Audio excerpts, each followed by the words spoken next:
Welcome to Encountering Jesus Sermons, where faith meets inspiration and the Word of God comes to life. There are 4 levels of love that a husband shows to a wife. The same way a wife has 4 levels of submission, there are 4 levels of love. The first level of love is filio. Filio is friendship. I teach all the time and I tell you, husband and wife are not friends. A husband is the Lord over the wife. However, it's the responsibility of the man to build friendship in the relationship. So you are the one through maturity and wisdom to make your wife become happy and graciously submitted in love and willingly, not by compulsion. If you have to force your wife to submit to you, it means you are not operating like Christ. I tell people most of the time, no woman on earth will have a problem submitting to Jesus. So if men are like Christ, the issue and the argument of submission will not exist. So you must take the responsibility first to be like Christ. And the way you show that love is by building friendship, making her become confident in you, so that her walk with you will grow from emotion into understanding and into trust. She will not just, see this emotion you are feeling now, after 2 months you'll be shocked. You will now discover that understanding is superior to emotion. And then there is a level you will get to, you will not even understand yourself. You will now discover that trust is superior to understanding. So you have to carry her from emotion through understanding to trust. And that's the code of friendship. So that she will trust you more than she trusts her female friends. Most women confide in their female friends much more than they confide in their husband. So you must make her your friend. It is part of your responsibility as Lord. Do you know why people have problem with this idea of lordship?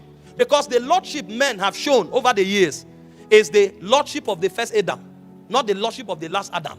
There are 2 Adams. The first Adam was corrupt by the serpent. So his lordship is manipulation and tyranny. But the last Adam, that is the portrait of marriage, is Christ. His lordship is sacrifice. His lordship is selflessness. His lordship is love. And if you have that nature of the last Adam, your wife will not be afraid to submit to you. And the way you demonstrate it is by friendship. Make her your friend.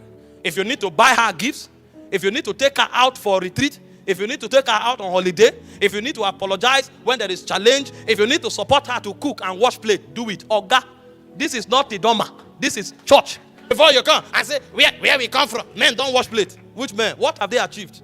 Wait. How can I go to the kitchen? I'm a man. You are a man. You'll see a woman pregnant, 6 months. She's still cooking and washing plate. I'm a man sitting in the parlor. And you think she will ever be your friend? There are times when she wants to go to the kitchen. You say, no, my dear, rest. Go and cook and bring. If you don't know how to cook, go to the kitchen, lock the door, call somebody. Order for food. When they bring it, put it in the plate and bring it. It doesn't matter who cooked it. At the end of the day, you have shown love.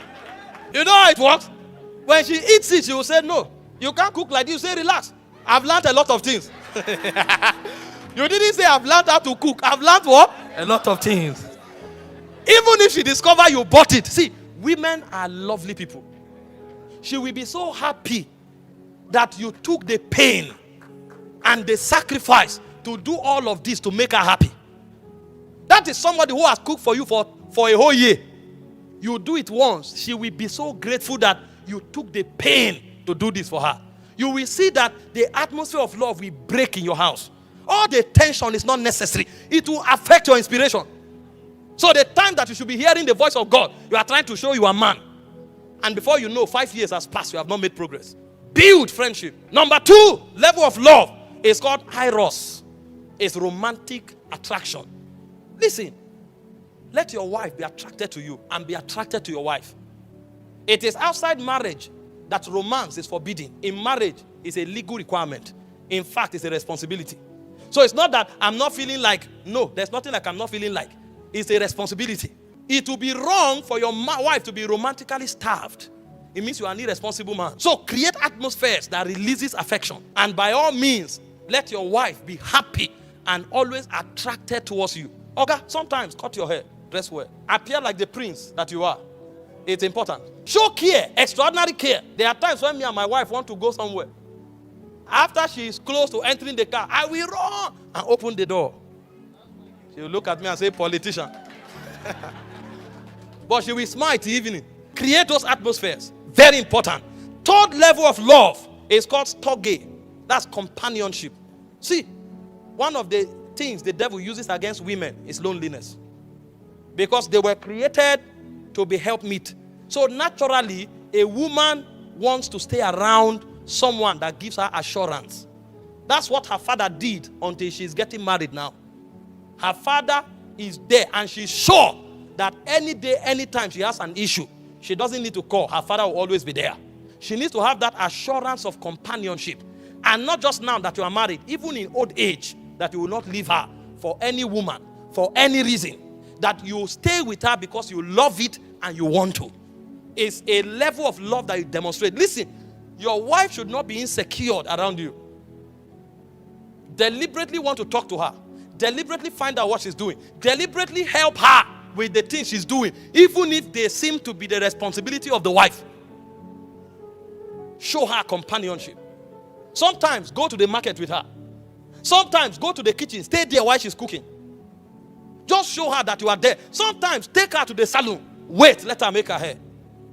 You'll be shocked the way harmony will be built in your home.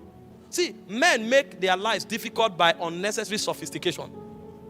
You don't have to be sophisticated with your wife. After all, she knows all your weaknesses. Companionship is a love responsibility. And finally, it's agape.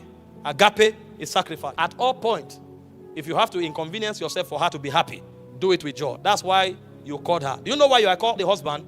You are a gardener. Your job is to take care of the garden so that at all times he models his greatest potential. But if you are a selfish man, you can never do that. And I can assure you, many men are so selfish and self-centered. That's why their wives hide their money from them. The moment you hear that she has anything, you will walk and come back and say, there's this thing I wanted to do. But when there's money, we'll do it. They will say, yes, when there's money, we will do it. You'll come back after 2 hours and say, did you say you have something somewhere that time? Can I borrow? They will try you the first time, try you the second time. The third time, if you want to borrow, you say, I don't have anything. Because you are seeing that you are selfish and self-centered. And all these things you want to do is always about yourself. There are men who will collect all their wife's money. They won't buy one gift for them. They only think about themselves. Because ideally, their idea of love is them. So the reason they are even marrying a woman is because they are sexually attracted to her. It's for self-aggrandizement. They never think about the person. They only gather people around them to use. Your wife can't be one of such people. You must show sacrifice. Listen, always go out of your way to make her happy. And many times, do things because of her, not you. That's how Christ loved the church. He said he loved the church and gave himself. So the first thing you give to your wife is yourself. Before your money, before any other thing, you give yourself. Let her know that she has you. Not because she manipulated you, but because you surrendered yourself as a token of love. That is more important to her than the ring. Because if she can't have you, she will throw that ring in the gutter. If you do this, you will enjoy the blessedness of marriage. Thank you for joining us today on Encountering Jesus Sermons. We hope this message has inspired and uplifted you. If you enjoyed today's sermon and want to keep growing in your faith, make sure to hit that like button and subscribe to our channel for more uplifting content. Stay connected and get daily doses of inspiration.